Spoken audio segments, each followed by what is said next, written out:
예, 생활민주주의 한국통일연방모임 만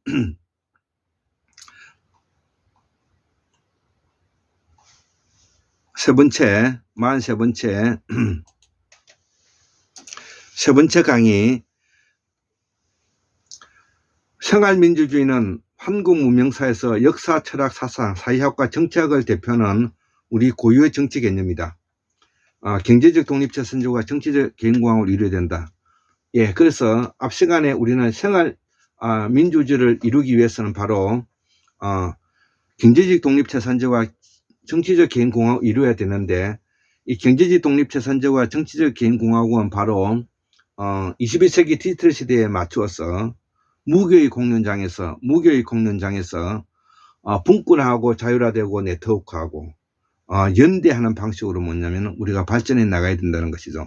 그러기 위해서는 우리의 근대화의 기점이 되는 동학혁명으로부터 우리가 시작해서 지금까지 약 130년이 지났는데요.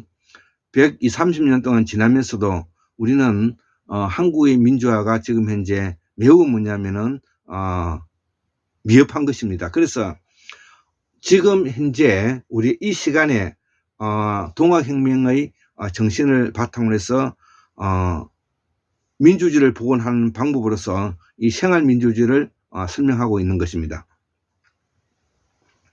자, 그래서 우리가 기본적으로 이 동학혁명 이후에 생활민주주의까지 오기까지 우리가 어떠한 방식으로 우리가 이것을 실천해 나가야 될 것인가, 그것이 바로 환국적 생활민주주의인데 이것이 뭐냐면 근대화 과정에 이것이 뭐냐면은 이 동학혁명과 밀접한 연관성을 가지고 있다고 했습니다. 동학혁명과. 예, 근대화 과정은 우리는 동학혁명으로부터 출발한다. 자, 그래서 이 생활민주주의 기본적인 뿌리가 뭐냐면은 경제적 독립체 선제와 정치적 개인공화국이라는 것이죠. 자, 그래서 경제적 독립체 선제와 정치적 개인공화국을 이루기 위해서는 바로 분권화되고 자율화되고 관계화되고 네트워크화되는 것을 말하여 연대하는 방식으로 나가야 된다는 것이죠. 자, 그래서 경제적 독립체 선제와 정치적 개인공화국을 내가 생활민주주의의 핵심 두 가지로 경제적 독립체 선제와 정치적 개인공화국이라고 이렇게 정리한다는 것이죠. 우리는 나라가 일본에 빼앗겨 버렸기 때문에 학문의 명분이 끊어져 버렸기 때문에 이를 새로운 한국의 미래를 설계하기 어려웠다는 것이죠. 그동안에. 왜냐하면은 독일과 다르게 우리는 많은 지식인들이 친일에 부역했기 때문에 그렇다는 거죠.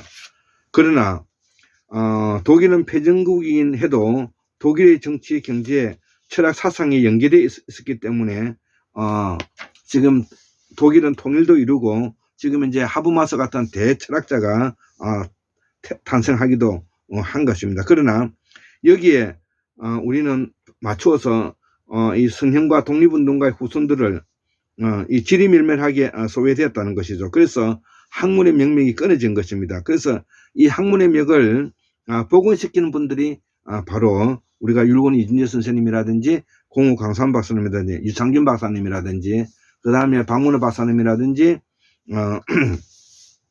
최동수 박사님이라든지 이런 분들이 바로 이 학문의 그 명맥을 복원시키고 있는 것입니다. 자, 그래서 특히 미 군정하에서 부족한 이승만과 이 협력자들이 권력투쟁으로 점철됐기 때문에 그 끝이 난 이 박근혜 탄핵이라고 생각했다는 것이죠. 그럼에도 불구하고 이 촛불혁명으로부터 탄생한 이 문재인과 이낙연은 시대의 적에 부합하는 정치 개혁을 하지 못하고 또 한 번의 검찰 구태타 세력이 당하고 말았으니 반공 이데올로기 숙청 시기인 방공 이들리기 숙청 시기인 이 숙정 사업과 보도유명 이 반민족자 처벌 특별법에 물거품이 되어버렸다는 것이죠. 이들 위해서. 예.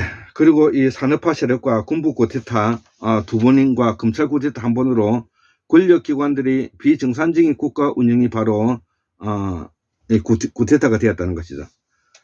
여기에는 우리나라 이 자본 카르텔이 군림하고 있다는 것이죠. 자, 그래서 이 대기업 자본 카르텔에 관료 집단, 엘리트 집단들이 포획되어 버렸기 때문에 이들의 변절함으로 인해서 우리의 기층 민중의 생활민주주의가 지금 현재 매우 위기 상황에 와 있다는 것이죠. 자, 그래서 이 관료 집단의 엘리트 집단들이 대기업과 자본 카르텔에 포획됨으로 인해서 지금 현재는 우리 한국 사회가 기층 민중들은 각자 도생해야 되는 그런 지금 현재 상태에 놓여져 있다는 것이죠. 자, 그래서 서구 민주주의 근대화 과정에 부르주아 시민 계급이 서구 귀족 계급과 결탁함으로써 우리의 관료 집단, 엘리트 집단이 대기업 자본 카르텔과 결합한 것이 바로 그 맥락이 같다는 것이죠. 자, 그래서 우리나라 이 엘리트 집단 각종 사자가 붙은 놈들을 말하는 것입니다.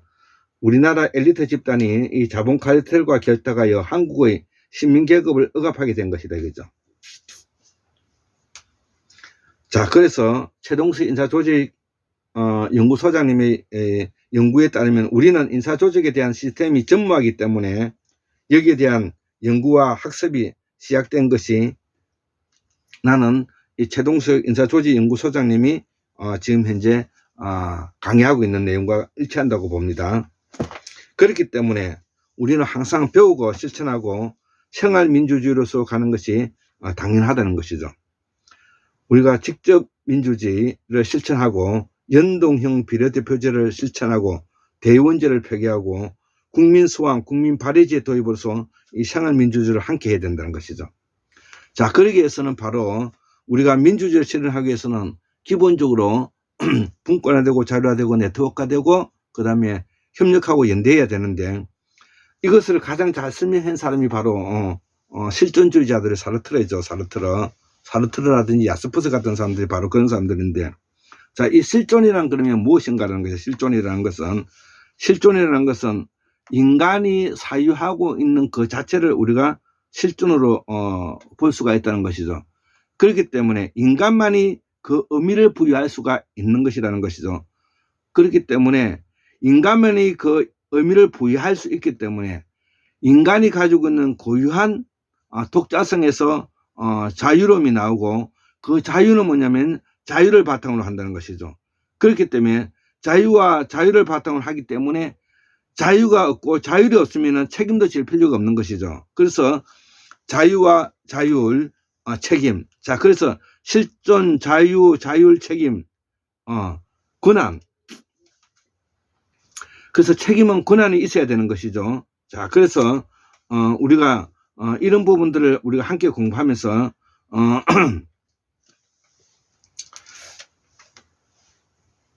함께 공부를 해야 될 것 같습니다.